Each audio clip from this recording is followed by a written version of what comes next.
Welcome back. For the first time in 10 days, Joe Biden, he's hitting the campaign trail. Now, while his competitors, they were out and about all Memorial Day weekend trying to rally support, Biden instead, he spent more time at fundraisers as opposed to public events. Well, today, the former vice president is holding a town hall in Houston, but other than that, he's been pretty quiet. But Biden is still leading every national poll we've seen in pretty comfortably by double digits. Bernie Sanders, typically a strong second. Kamala Harris, Liz Warren, they're sticking in the top five consistently. Massachusetts Senator Liz Warren, she has been gaining momentum, and she's largely actually been focusing on issues and policies. Imagine that. But whomever wins the Democratic primary, and it still is May after all, they still have to take on an incumbent president, which is never easy, even this president. And an election model done by a Yale professor that's considered one of the most accurate says the president has very strong economic tailwinds that could push him over the finish line. Even Stephen Ratner, a former top Obama Treasury official, says the economy is making Trump look strong right now. And trust me, Ratner is no Trump fan. Democratic strategist Roger Fisk, he joins us now. He's a key member of both Obama campaigns, and he also worked in the administration. Roger, thanks for the few minutes. I appreciate it. Hey, Rich, how are you?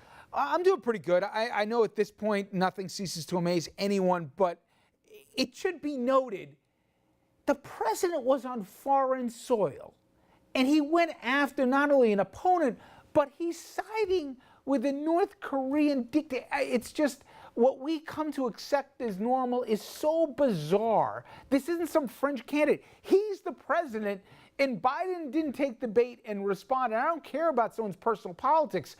We are in bizarro land. That's absolutely true. I mean, once you accept that this is someone who has insulted POWs, lied about the Boy Scouts, made the widow of an Army Ranger cry, the gentleman who was killed in Niger a little over a year ago, all bets are off. The idea that the President of the United States, while in Asia, would throw in with the dictator at the expense of, and in contrast to, the duly elected former Vice President of the United States is stunning. And I tell people all the time, the difference between 4 and 8 years of damage that goes from being momentary to permanent it's much more than just 4 years. To that end, I'm talking the perfect guy about the power of messaging. And I know you've said that the bully pulpit is obviously you get attention whenever you want, and you can kind of dictate terms. But hasn't this president upended that model in that he has decided when to engage, obviously, and most frequently with Twitter, and it hasn't worked out for him in that even when he chooses the terms of engagement, it doesn't really lift him in any poll that I can see. Am I wrong? Well, no, I don't think you are, in the sense that I can't imagine what it's like for someone working on his staff or someone who's working on the campaign committee right now, and they lay out, kind of quarterly thematic goals and things like that, and then he just obliterates them. When you look back at the midterm elections, when he had a decent economic story to tell, and he spent the last 45 days just going nuts about these caravans that were going to come up from Central America, and they have ISIS, and they have smallpox, and terrorists, and all this other stuff, basically just obliterating thousands of hours of work on behalf of the campaign staffs all around the country, because when he goes off script like that, and you expect to close the last 30 days of the campaign focusing on the economy, and then you have the president talking about immigration, you either go out all alone in a vacuum and try to stay on that economic message, or you try to tuck under the umbrella of that immigration message, as hysterical as it was, and still try to make a case for your candidacy.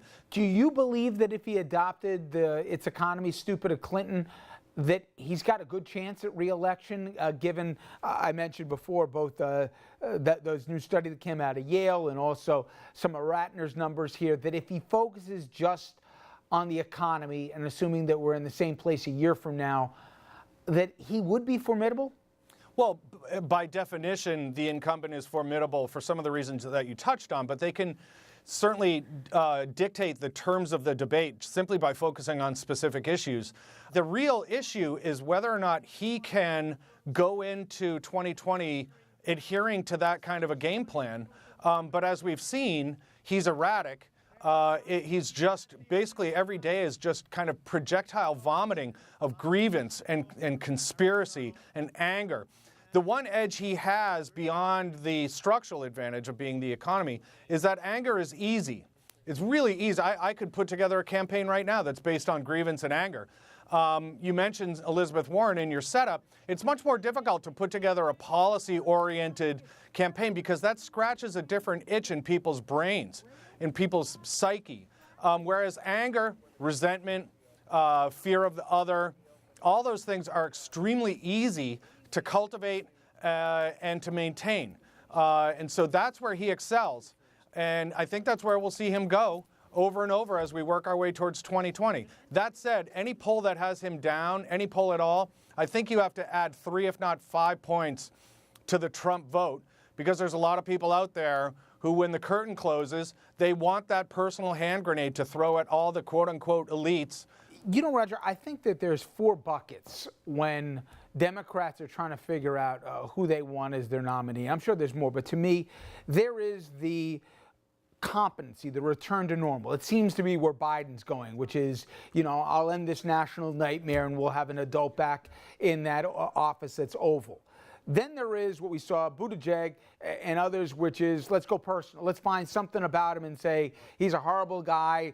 I served our country. This is a draft dodging, fill in the blank. Go there. You could do as Warren does. You have a spate of platform of policy proposals.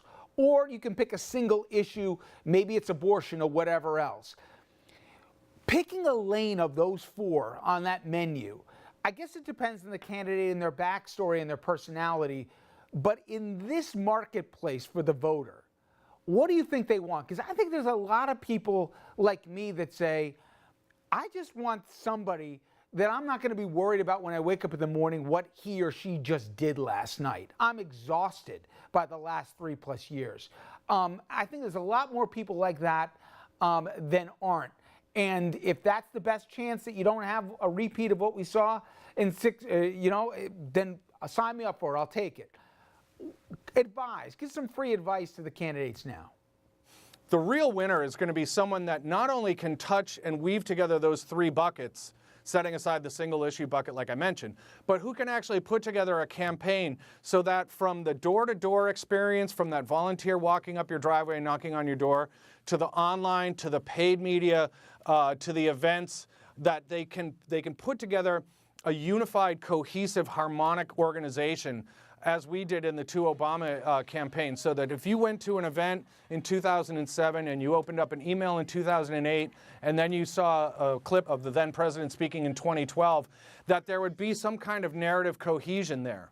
That will be the test, is who can put together an organization that truly captures the essence of the candidate while weaving together that desire to return to some normalcy, that generational kind of change, and that sense of being able to look 5 and 10 years down the road and see where they want to bring America, and then being able to block and tackle the policy proposals that would fill that in.